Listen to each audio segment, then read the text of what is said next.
plus days daw ang shooting din. Yes. Di ba ka-producer si... Hindi, Star Cinema at saka Na meron pang shoot abroad. may shoot abroad. Saan nga? Sa, well, hindi naman yata secret. Sa Taiwan. Tapos ito naman ang bibigay kay Meme Vice ng best actor or best Ako actress. modela, wala si Direk Jun kasi may vice dito. Siyempre wish namin para sa kanila. Kasi, Parang Paolo, di ba? sana. Kasi nakita ko rin talaga how si Meme is preparing for this. She's really parang diving into the role at parang gusto talaga niyang gumawa ng hindi pa niya nagagawa before. Pero at the same time, ang maganda sa collaboration, last time magkakasama lang kami. Parang ang dalas mag-meet ni Direk Jun at saka ni Meme to talk about yung both yung dramatic at saka yung comedic parts ng film. As in talagang kinakarir, paulit-ulit nag-meeting. Magda-drama siya dito. Kasi ano totoong character Saka dahil breadwinner, you heard the story. Hindi, alam mo naman si Direk Jun, grounded in, di ba, grounded yung character. So, importante sa kanilang dalawa na buo yung character. Hindi pure drama. No. Comedy siya. Comedy siya.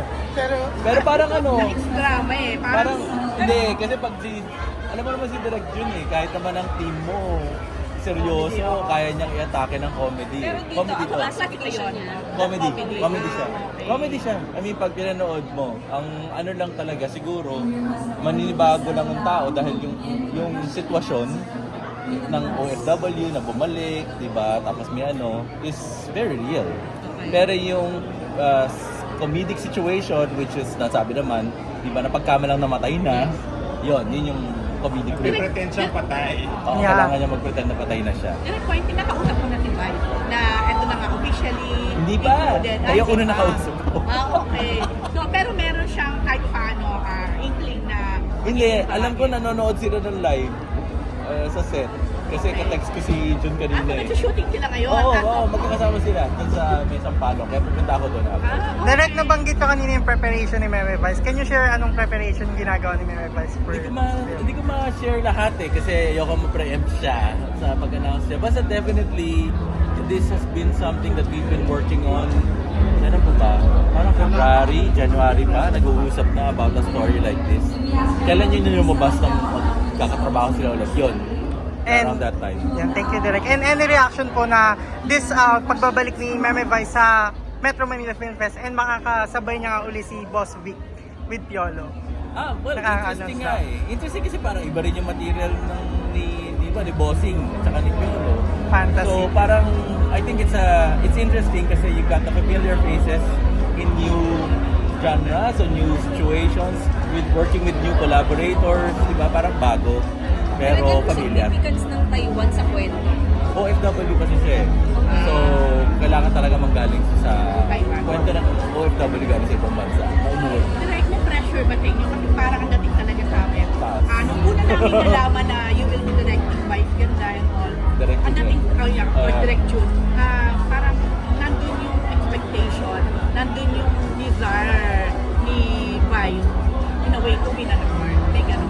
Well, May hindi naman. pag-uusap na Actually, ever since, kahit anong project naman now, thankful naman kami kay Lord na sunod-sunod yung mga projects. Mula Buakaw pa lang, mula Barber's Tales, na lagi na nanalo ng award. Si AJ, di ba, sa sa likod ng buwan. So, kada movie namin, parang may pressure na gano'n, na nararamdaman namin sa lead na stars, di ba? Na sana manalo ng award kasi ito si Direk Jun. Si Jun naman, parang sana hindi nila ipatong sa akin yun kasi I will do my best. But we will do our best, di ba? Kasi I think the preparation that Vice is doing, yung collaboration that they have as director and actor, parang nasa tamang direction siya.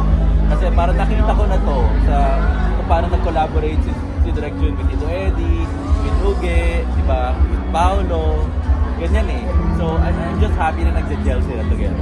It's grand kasi it's 50th and you're part of it. Well, yes. Siyempre nakaka-excite kasi it's a landmark year for the MMFF. Pero as far as you're concerned, basta magandang pelikula. Basta gagawa ng magandang pelikula. Direction din na laki ni Vice dyan. Oo nga. Kasi family story siya So, hindi yun ang, Wala siyang love interest. Wala. Pwede mo sabihin. Baka di ko pwede sabihin. You have to go there. I have Thank to you, go there. Direk. Congrats. Thank you. Kanina kaya hindi ako makaupo. Parang Oo, kaya doon na lang pala. ako sa likod. Ano, sobrang excited kasi, well, right now, kaya wala dito si Direk Jung, wala rin si Meme Vice kasi we're actually filming already. Kasi nga, it's a long production, medyo marami siyang shooting days. Kaya, sabi namin, sige, tuloy-tuloy lang tayo. So pagka-submit, bahala na, basta gusto natin yung script, gusto natin yung material, go tayo, produce tayo. So, mamaya, dalawa ko sa set. So, hopefully madala ko yung ano.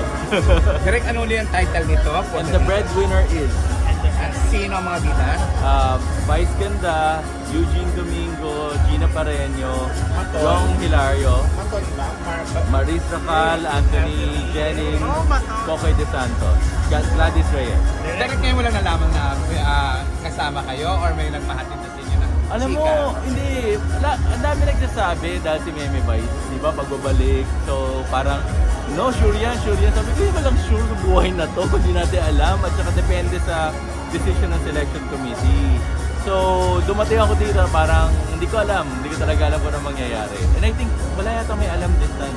Walang sure na may alam. Direct, kaso pa lang ang may box office. What are your Ana. expectations? Ha?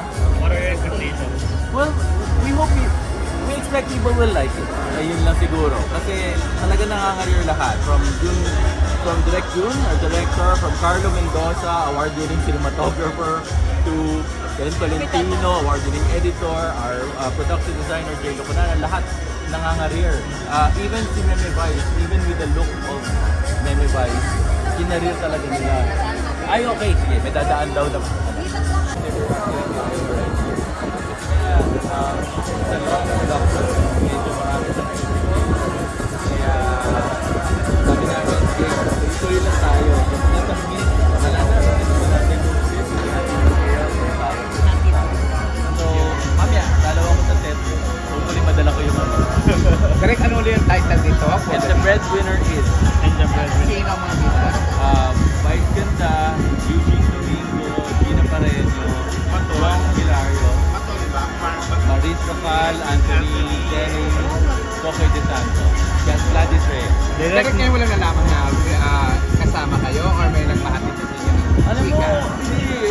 Ang dami nagsasabi dahil si Meme Vice, di ba, pagbabalik. So, parang, no, sure yan, sure yan. Sabi ko, hindi lang sure sa buhay na to, kung di natin alam. At saka depende sa decision ng selection committee. So, dumating ako dito na parang, hindi ko alam. Hindi ko talaga alam kung ano mangyayari. And I think, wala yata may alam this time. Walang sure na may alam. Direct, kaso pa lang ang may box office. What are your expectations? What are your expectations? Well, we expect people will like it.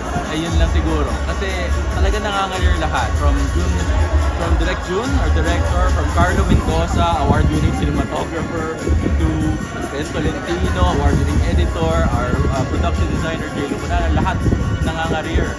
Even si Meme Vice, even with the look of Meme Vice, kinarir talaga nila. Ay, okay, sige, may dadaan daw na.